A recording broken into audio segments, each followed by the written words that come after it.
Well, welcome everybody. As Erica Jane said, I'm Stacy Brainerd, and I'm joined today by Judy Madden and Dina Minicucci, who are going to help me out through the presentation.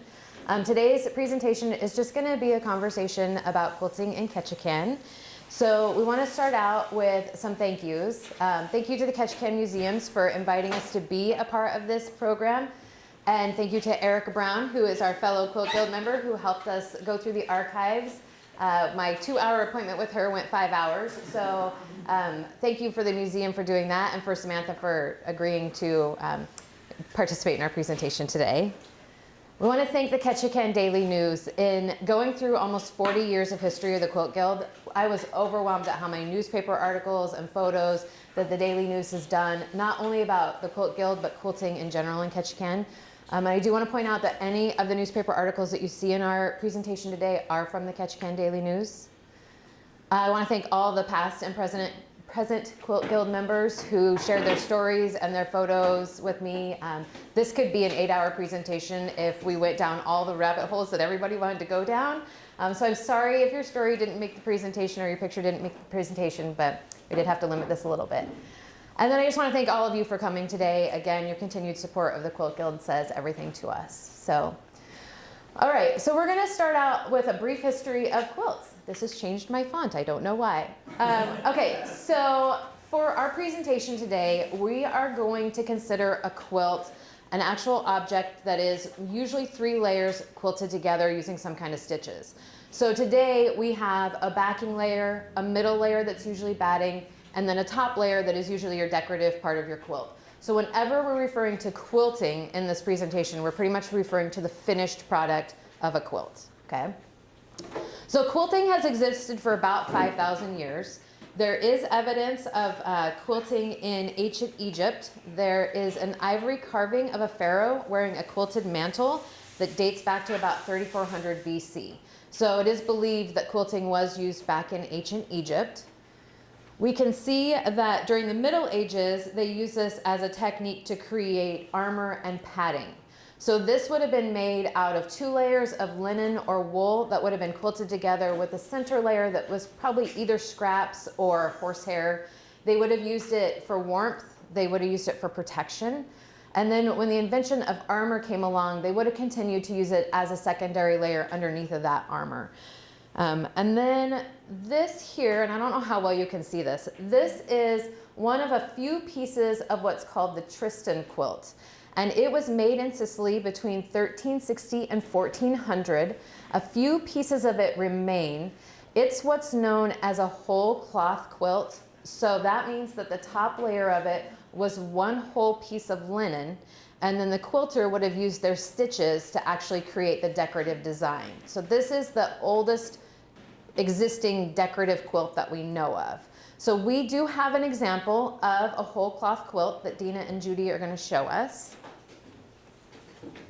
And this is a modern quilt that was made a few years ago by one of our local quilters. So you can see that this is one solid piece of fabric, and she has used her thread and her quilting in order to actually make the design out of it. So this is basically goes back to what we know original quilting would have been. So thank you, ladies. These are my Vanna Whites for the day.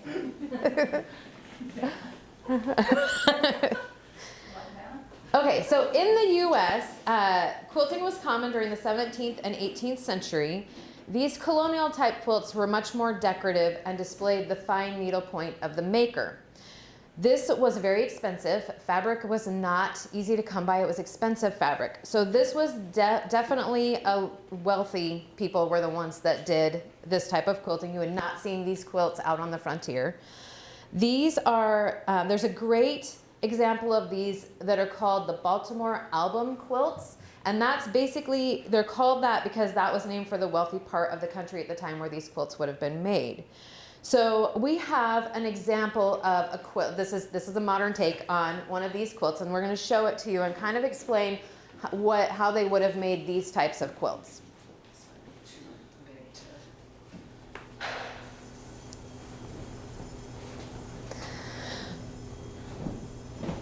So you have to remember this was all done by hand. Everything was needle, thread, hand cut. So what this quilt is made of is different, what we call blocks. And each block is a solid piece of fabric backing with your secondary fabric cut out and then sewn on top of that. So this is a form of applique. It's what we call applique now. This is hand applique. So again, it's kind of a layering process. It's kind of a step up from what we saw with the Tristan quilt and starting to use other fabrics to do that. This is a quilt that I wasn't here, that we brought in an instructor to teach. And from what I've heard, those people who actually finished their quilts, it took them years to finish this. So again, this was not a fast, easy way to make a quilt. This was definitely a time-consuming process.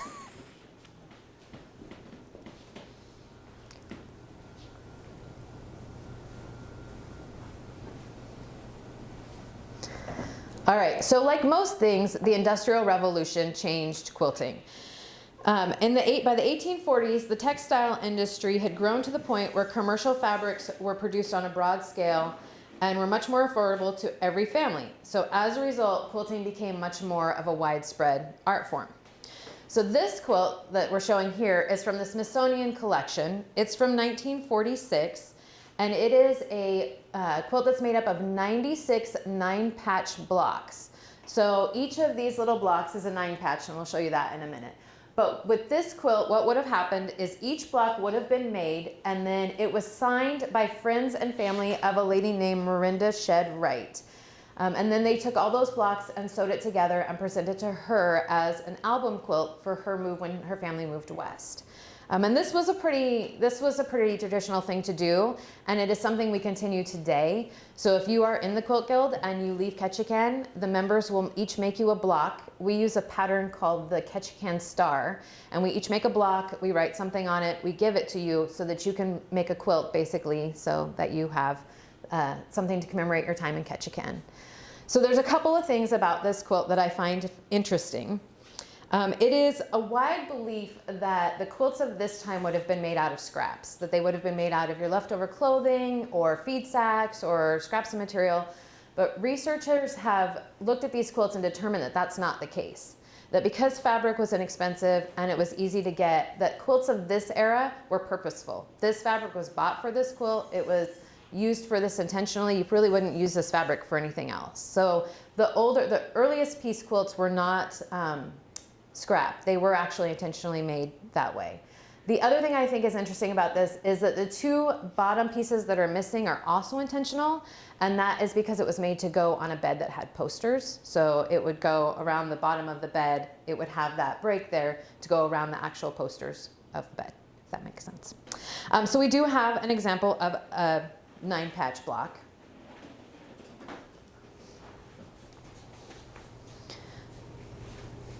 So this is, you can see in this quilt that like this block right here is two different fabrics that were cut up and then sewn back together to make this design of a 9-patch.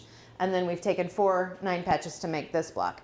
So this is basic piecing of a quilt. This is actually, you're taking a piece of fabric, cutting it up, and then sewing it back together. So there is a copy or a version of that.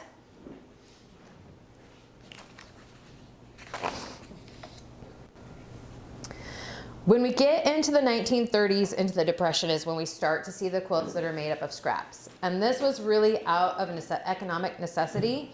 And millions of women would have created Depression-era quilts using their clothing, their feed sacks. And that's why you see a lot of the pastels and a lot of the cream colors, because that's kind of would have been like the fabric they would have been wearing for clothes.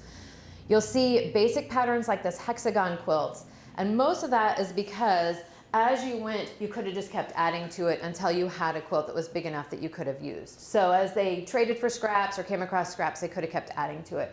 But this is where we start to get, or where we get the idea that early quilts came from scraps. It really was out of the necessity of the Depression era. And we have, this is an actual 1930s quilt? Yeah, I don't know what date it is, but it's all feed sack. And it's not finished. And this is probably where we all would have been at that point. But you can see how you could have just kept adding rows to it as you went based off of what I think is really interesting too is that you will see the same fabric repeated all over the United States.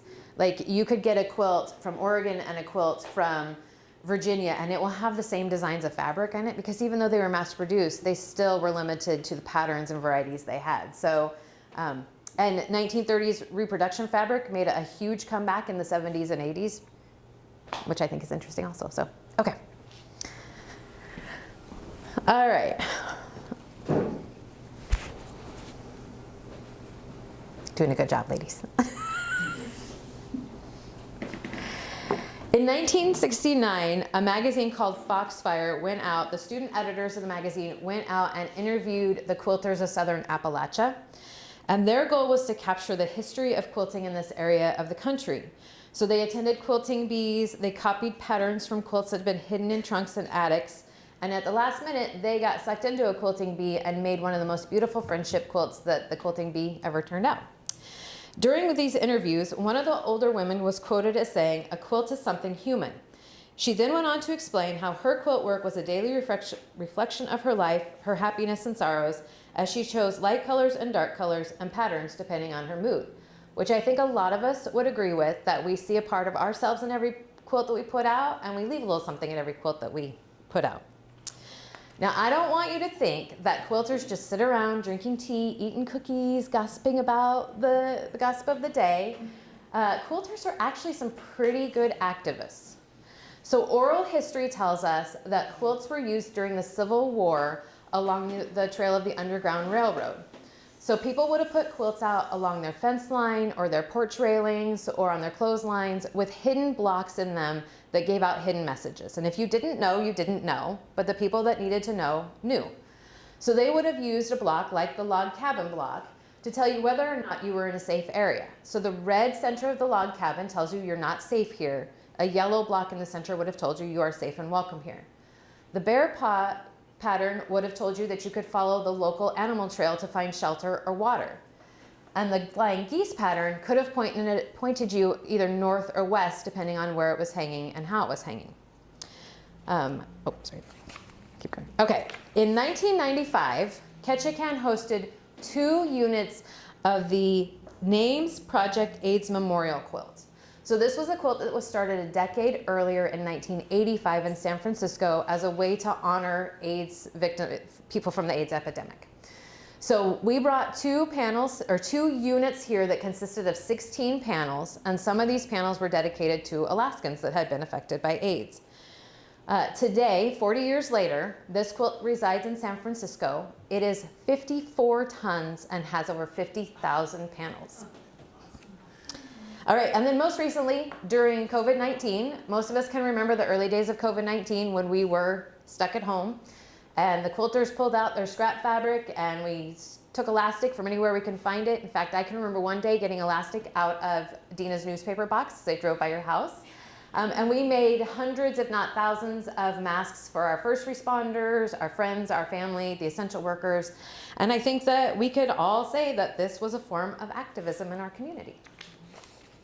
All right, so before we go on, I think we need to give a little bit of recognition to what we would probably all consider the most important tool in our sewing room, and that is our sewing machine.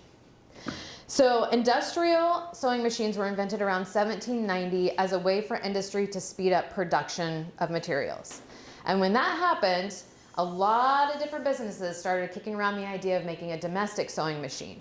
So between 1840 and 1850, there were so many companies that were entering so many patents for the same thing that it became known as the sewing machine war, which again could be an entire presentation. So if you're bored one day, Google the sewing machine war. The sewing machine most of us recognize as the beginning one would be Singer's treadle machine, which came out in the 1950s. And this was a man-powered sewing machine. So you would have used your foot to press the pedal, which would have made the belt go, make the gears go, make the needle go up and down. So even though this seemed a little bit tedious, it was leaps and bounds above hand stitching.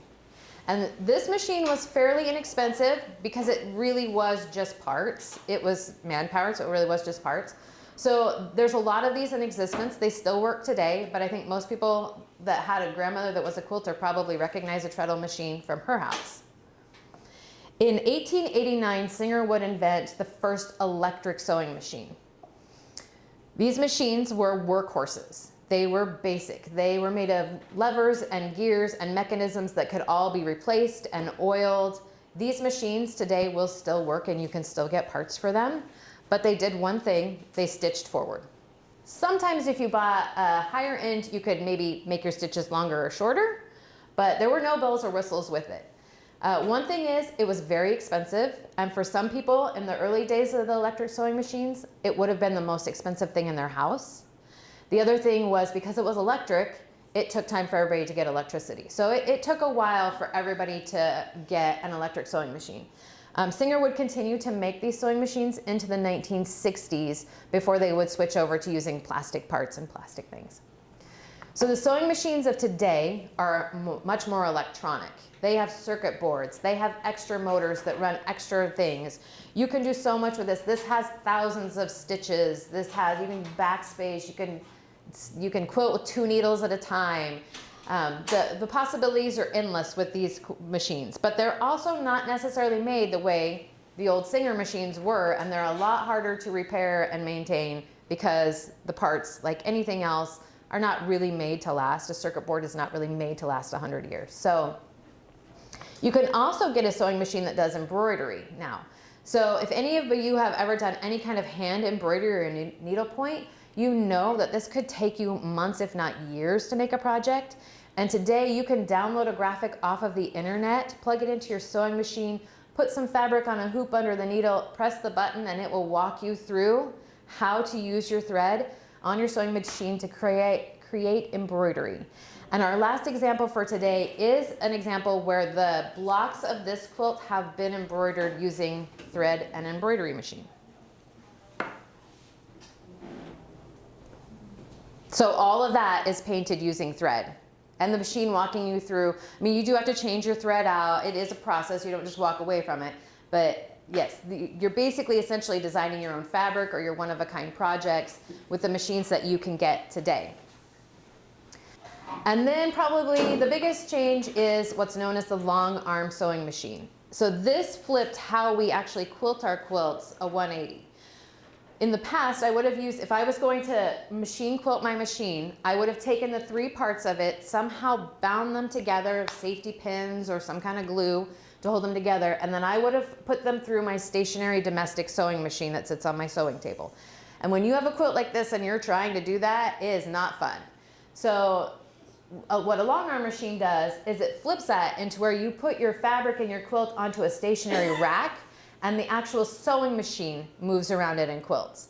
And this again took something that would have taken you weeks, if not months, to quilt into something that takes you hours. And it's a business in and of itself, and most of us send our quilts out to a long arm quilter and they come back done. So I would say this is one of the best inventions ever made. All right, so let's get into quilting in Ketchikan.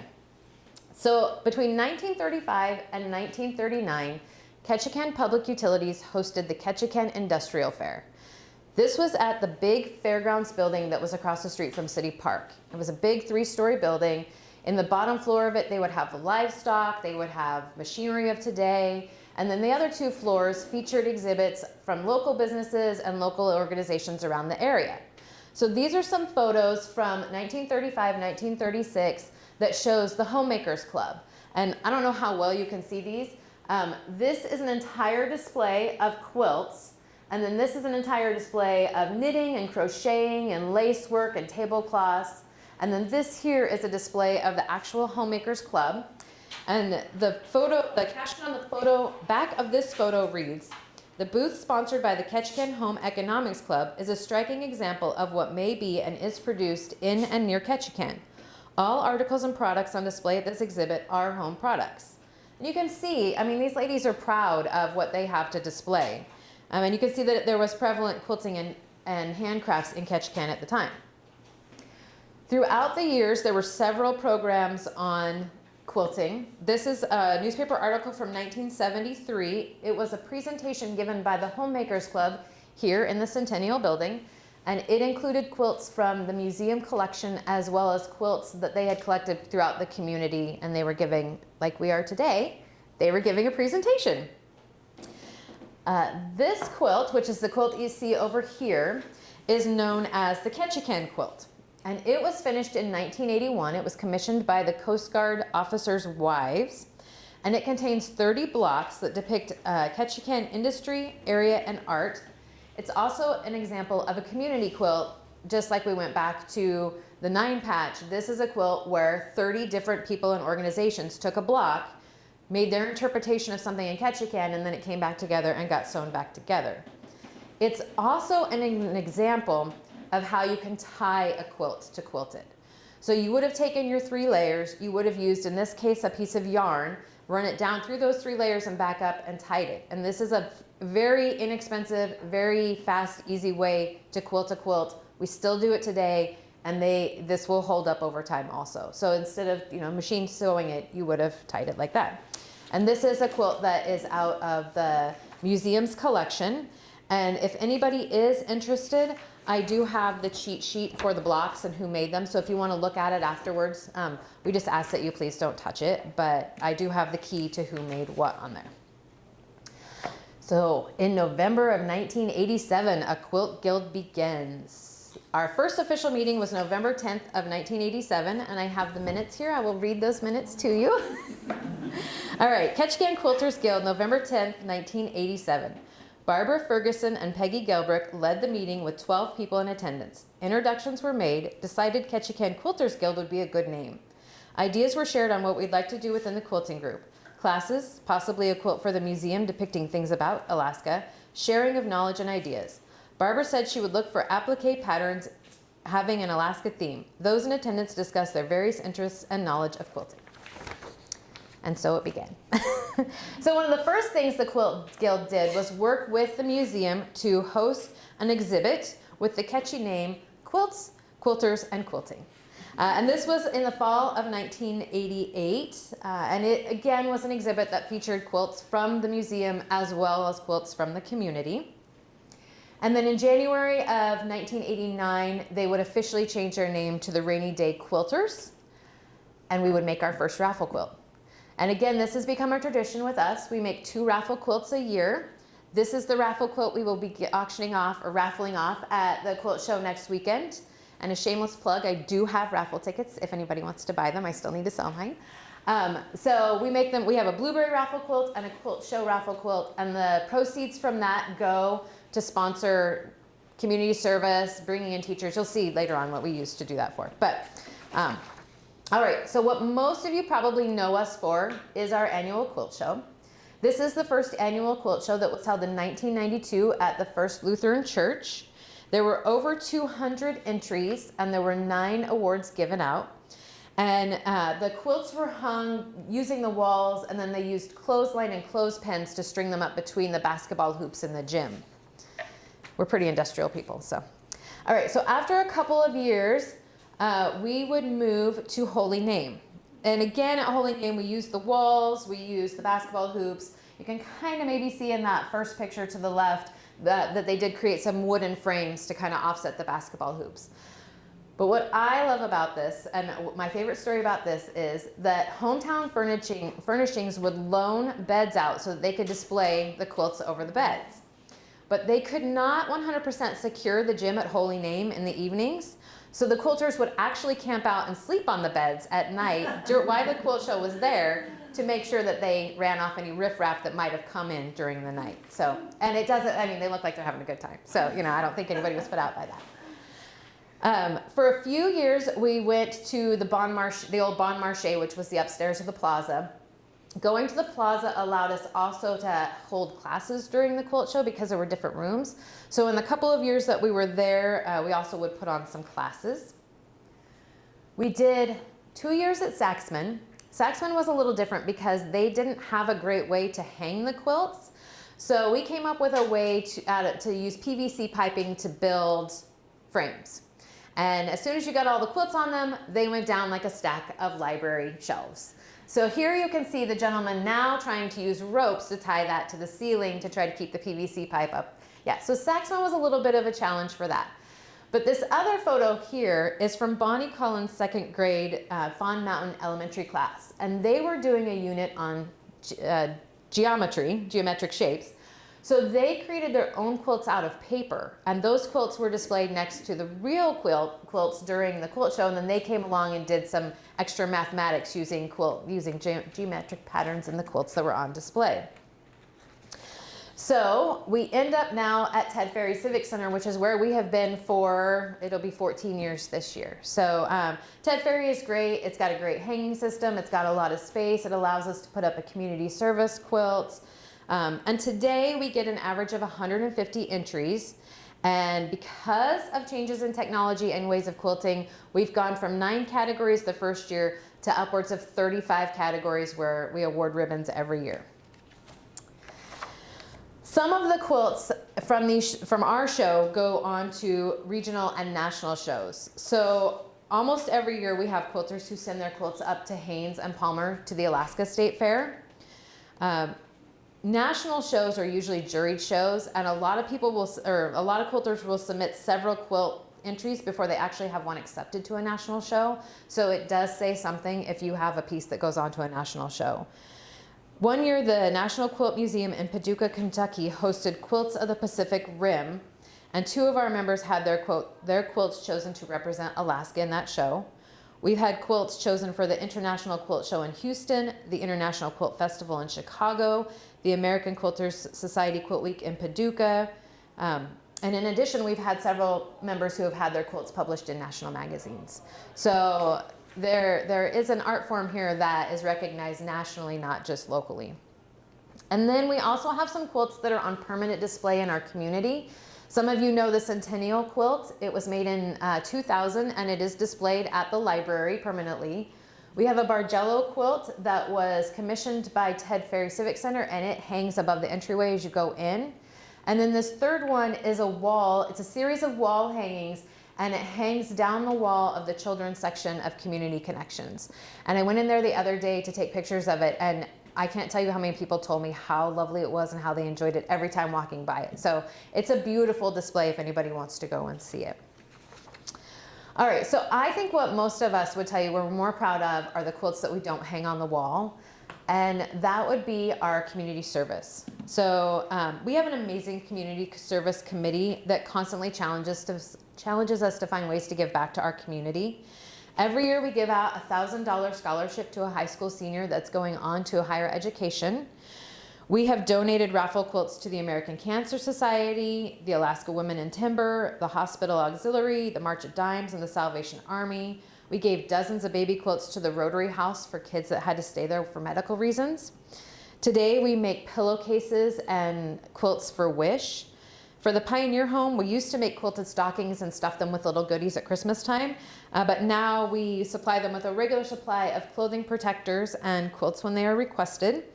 And in addition, our members regularly donate quilts to the Infusion Center at the hospital and to the Office of Children's Services to give out to kids in foster care. And usually every year or so we do a big push to collect these quilts. So these were the quilts that we did a couple years ago all at one time, and then we broke them up between the Infusion Center and Children's Services. And then our community service group actually meets once a month to work on quilts so that we kind of have a backstock of quilts. And these are often given out to families that have lost almost everything in a house fire. And most recently we gave out a handful of quilts to people that had been displaced because of the landslide. So it's easy to say that we have donated over 1,000 quilts to our community in the last 40 years. In addition, we have sent quilts to other places. So sometimes in the event of a national catastrophic event, they'll put out a call for quilts. So we've sent quilts to North Carolina and New Hampshire for flood relief. We sent 30 quilts up to Willow for victims of the Sockeye wildfire. We've sent quilts to Northern California for wildfires. And most recently, we sent 15 quilts to Maui for the devastating Lahaina fires. In 1989, a well-known Juneau artist came through, and she worked with Houtling and Whitecliff third graders to have them make quilt blocks that represented their family and their community. And then those blocks were given to the Quilt Guild, and we made 20 quilts that would go in with a total of 300 that she took to Bolivia to hand out in orphanages. So who knows, those quilts might still be somewhere in the world. All right, our Quilts of Valor program. So Quilts of Valor is a national program that was started in 2003 by a woman named Catherine Roberts, whose son was in Iraq. And our first presentation was in the fall of 2017. We regularly do 2 presentations a year. We do our quilt show and we do Veterans Day. In addition, we'll go out to homebound veterans and deliver quilts personally to them in their homes, at the Pioneer Home, long-term care. We will literally even take a boat and come out to your cabin to give you a Quilt of Valor. So this is all basically by people like you nominating someone. We don't know of the veterans in our community unless somebody tells us about them. So if you know of a veteran, you can reach out to any member of the Quilt Guild with their information. It's the only way we really have to connect with them, because the Veterans Hall isn't going to tell us who are veterans. That's kind of private information. So if you know of a veteran, to date we have given out 170 quilts locally. All those quilts were paid for and donated by members of the Quilt Guild, and they have given out 430,000 quilts nationally since the inception of that. And just a little bit of a diversion, in the past couple years, as you're driving through town, you may have noticed on the side of a house or a fence or a greenhouse or a mailbox, these wooden blocks that look like quilt blocks. These are called barn quilts, and they were originally used to identify, honor, or bring good luck to your farm. But today they're largely decorative and often part of what's called a barn quilt trail. So most of us here have registered our barn quilts with what is known as the Far North Quilt Trail Project, which is Alaska's version of a barn quilt, which features 45 barn quilts from Fairbanks to Ketchikan. So you'll see these all over. And if you're ever traveling and you see a barn quilt on a fence or on a house or on a barn, you can pretty well rest assured that there's a quilter that lives there. And it is kind of a secret society. Again, it's one of those things, if you know what it is, you know what it is. But if you don't, you just drive by it. And that's not all. So there's always something coming up with the Guild. Everything from, we have booths at Winter Arts Fair in Blueberry. We do local retreats over several days. We bring in national teachers to teach classes. We come together as a group to make comfort quilts for members who have lost their family members. Every Friday, there's a group of quilters that meet at the quilt store in the plaza, where we work on our projects and we exchange ideas. You might bring something if you're having a problem with it, or you just come and be social. Everybody is welcome. So there's that. And then we have some upcoming events. So our 34th annual quilt show is next weekend, February 14th and 15th. It is a free thing. It's at Ted Ferry Civic Center. Again, we have a raffle quilt. We want quilts from all aspects of the community. So even if you're not part of the Quilt Guild, even if you don't have a nationally recognized quilt, we encourage you to enter to the quilt show, because it's nice to have a representation of all different levels of quilting. There are forms in the back for the quilt show. The deadline is tomorrow at 5, so don't overthink it, but we'd love to have your quilt there. We meet regularly at Holy Name Catholic Church on the 4th Tuesday of the month at 6:30, and that's usually a business meeting. We have show and tell, where we all bring our projects that we finished to kind of show them off. And then we have some type of a program. So again, everybody is welcome to a Quilt Guild meeting. You don't have to be a member to come. There's some business cards in the back that have our Facebook page and the times and dates of our meetings if you want to grab one of those. And then March 21st is annually National Quilting Day. So this year we're going to do a community celebration of National Quilting Day. We're still kind of working on it, but we believe it's going to be at the plaza that Saturday. We will for sure have more information next weekend at the quilt show, and we will also have it on our Facebook. So if it's something you might be interested in coming to, it will be a sewing day, so we will be actually sewing things. So, all right, well, that's what I've got. So now, if Samantha has got a few minutes to talk about, what you actually do with quilts that you have. Hi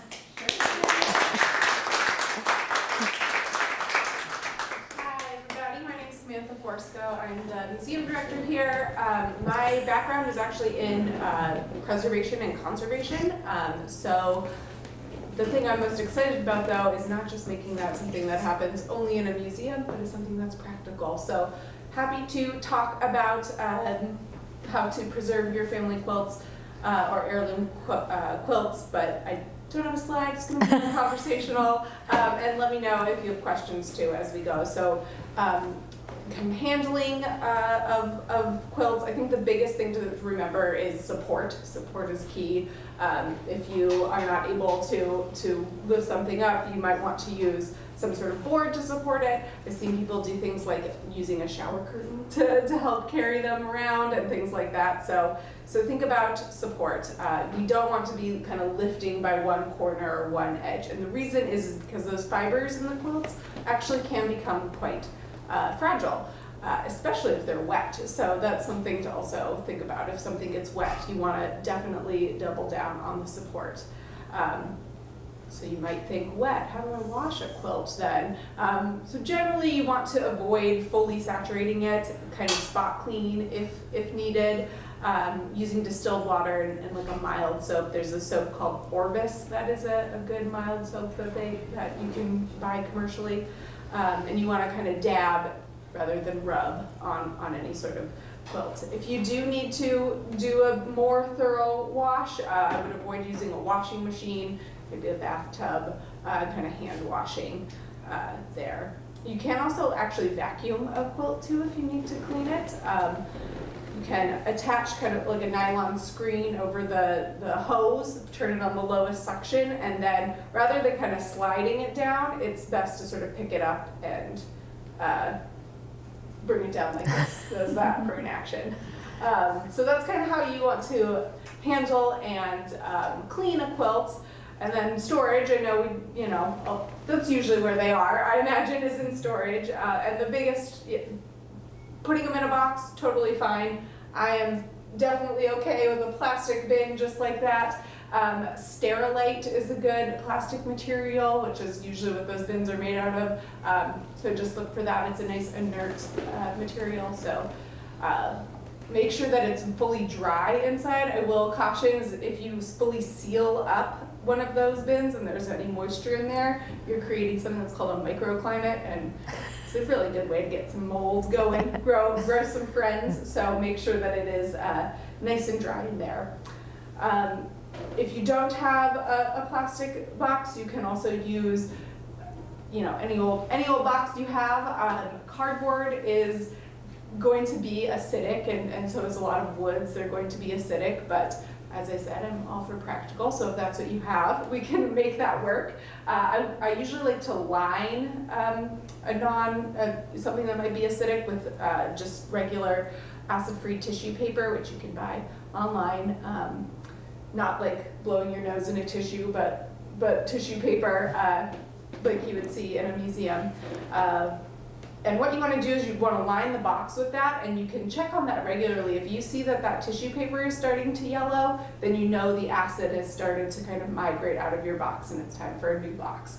It's like the canary in a coal mine kind of thing. It goes into the tissue before it goes into your quilt. So the tissue paper is going to be handy for lots of things though, so let's get lots of it while we're getting tissue paper.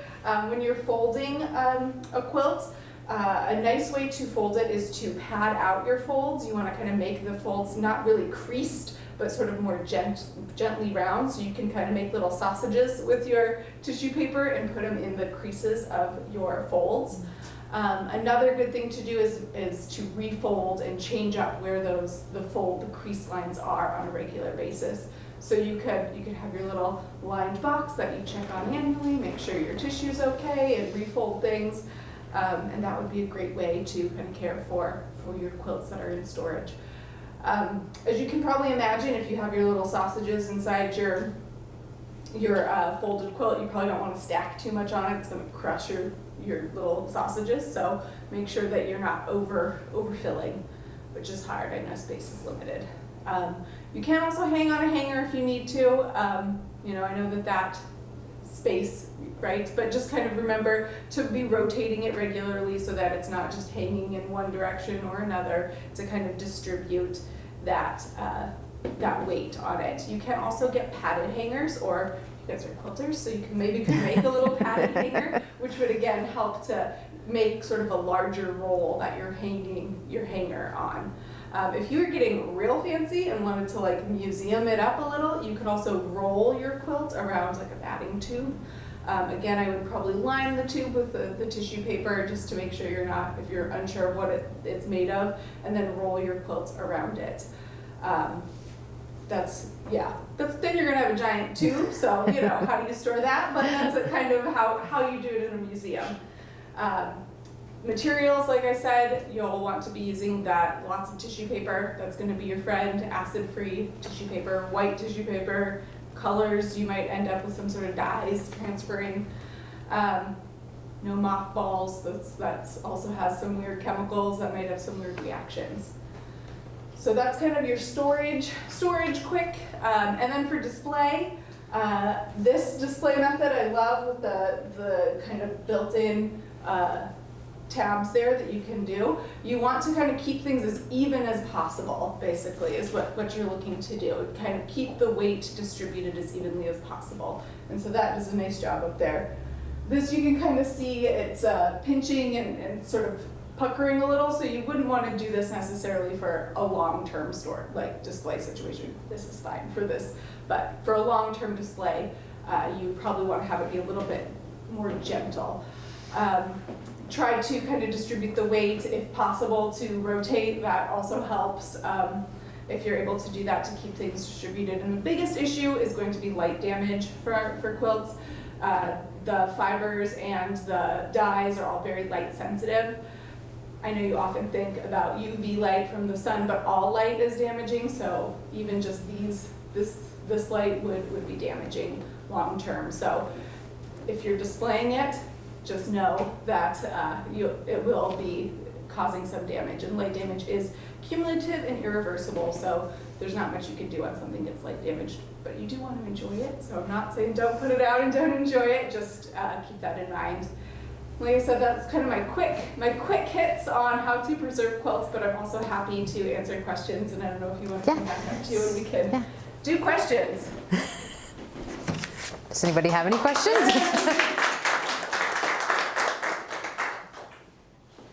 Yes, Hillary.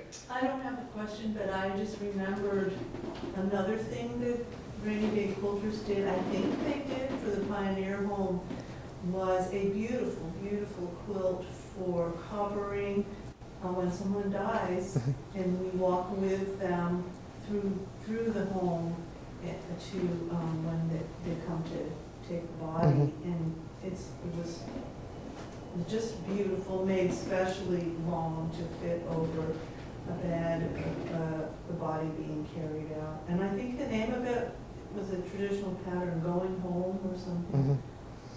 Yeah, we've just talked about that because they've asked us for a couple more of them, but I didn't know that I didn't think I could talk about that without choking up. So yes, when we get requests like that, it's something that I think none of us think twice about doing. So yeah. Yes, Erica Jane. You mentioned long arm quilting, and a lot of you all send your quilts away. Can you talk a little bit about how Ketchikan's a little different because we're so rural and isolated when it comes to that kind of stuff? Yeah, I mean, we have a couple of people here on the island that professionally long arm quilts. They'll do custom, so they'll look at your quilt and actually do, specific customing on your quilt. But for me, like if I'm making a baby quilt for somebody, I just want a quick, what we call an all over pattern on it. So I send most of my quilts up to Fairbanks to a place called Northern Threads, and they will quilt them for us. I mean, we send them to Minnesota, Michigan, California, Washington, Oregon. A lot of quilt stores now are starting to get long arms so they can add to that part of the business. So if you're ever down south and you see a quilt store, a decent sized quilt store, odds are that they have some type of long arming that they can provide. And so we just all have kind of tried out the different places. But yeah, it is. I mean, sometimes it's a little scary to put something you've worked on for a long time in a box and cross your fingers it's going to get there. And here, like going up to Fairbanks, sometimes it gets put on the barge. If it gets processed at the post office in a different way, it will go on a barge. And when it goes on the barge, it stops tracking. And then you start having a meltdown because you're like, all my hard work is in this box and I can't track it. And so, that's a little, and the other thing is you don't really have the ability then to meet with the long arm person face to face and discuss things because you're pretty much putting it into their hands to to make your piece of work even more beautiful. So yeah, that is definitely a challenge here, but yeah. How many of you in here are or at one point have been a member of the Quilt Guild?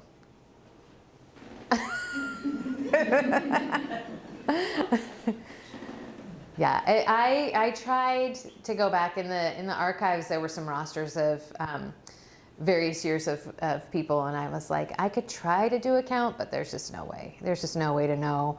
I mean, it has to have been hundreds of people have come and gone through the Quilt Guild in the last almost 40 years. So Well, yeah, we had years where we had 100 plus, yeah. so.